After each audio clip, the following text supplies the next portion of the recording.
Hey, what's up, guys? Today I'm going to go over the iPhone 6s Plus, and yeah, I'm going to talk about like whether it's worth getting in 2020 as a Wi-Fi only device, not as a phone, but as a device or a tablet, a miniaturized tablet, because the screen is 5.5 inches. Um, so it's a it's a sizable screen.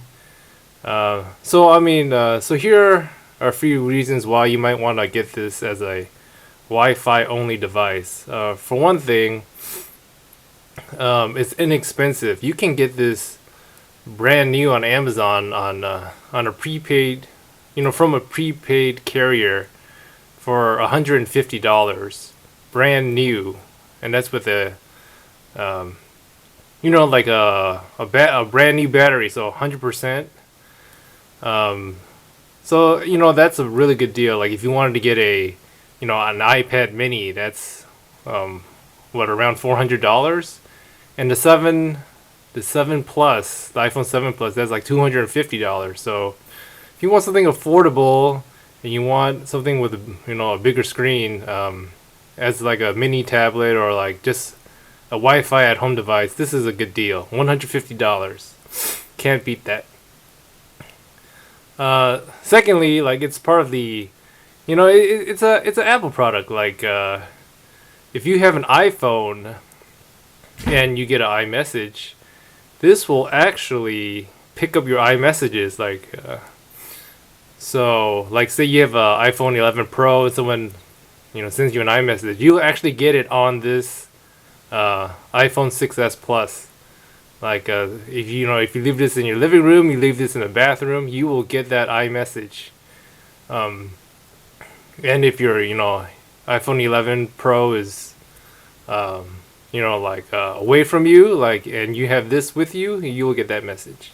So that's pretty cool. It's integrated. All your Apple devices are integrated. Um, Secondly, like it has a pretty decent battery life, like compared to like the regular 6S, which is a smaller device. It has the 6S has a smaller battery. Like this has a bigger battery, so that's what I like about the Plus series. Like they have better batteries. Um, so let me just go over the design. It still has the premium feel, even though this phone is like many years old. The back is metal. It's still pretty thin, pretty light. So it has a premium feel, like especially with the metal and the metal trim. Um, the one drawback is that it does look kind of dated with those big bezels, like right here and down here with the fingerprint sensor. It does have big bezels, so just be aware of that. Like it doesn't have those new designs with the minimum bezels. Um, so yeah, like I mentioned, it's pretty light, it's pretty thin. You can get a case if you want to protect this. It does have an audio jack. Like most iPhones now do not have an audio jack, so that's pretty welcome. You can use this as like an MP3 player as well. In addition to just being a miniature tablet. Um, let me go over the specs. Like it has 2 gigabytes of RAM, um, which for Apple devices, like 2 gigabytes is pretty. It's more than enough just to do like light gaming or like just to watch videos. 2 gigabytes is enough because Apple, the iOS system is pretty streamlined. It does have 3D touch. You can see here. Let me just do that. See, like it can tell how much pressure you put on the screen. Um, just go to settings. You see that? So it got 3D touch. That's pretty cool.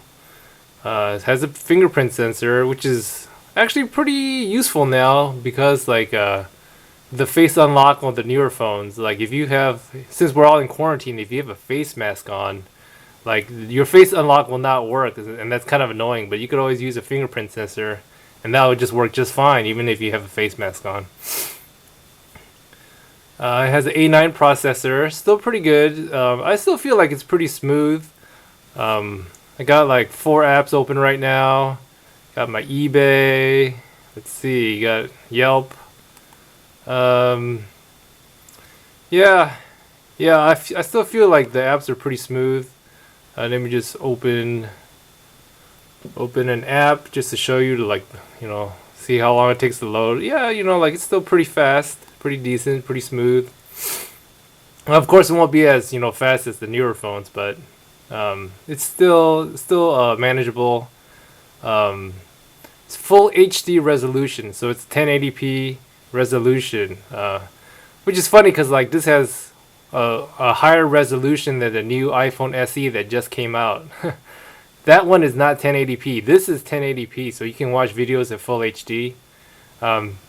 This does not have an does not have an OLED panel, so the colors won't pop out as much. But like the LCD is still one of the better screens like for smartphones. Like even though it's not OLED.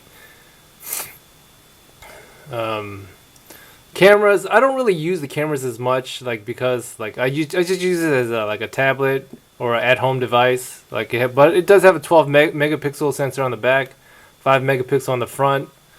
If you use this as a Wi-Fi only device, you won't be able to use FaceTime because I tried that without a SIM card. Doesn't work. And which brings me to another point. Like if you get this from a prepaid carrier and you can still use this phone as a Wi-Fi only device.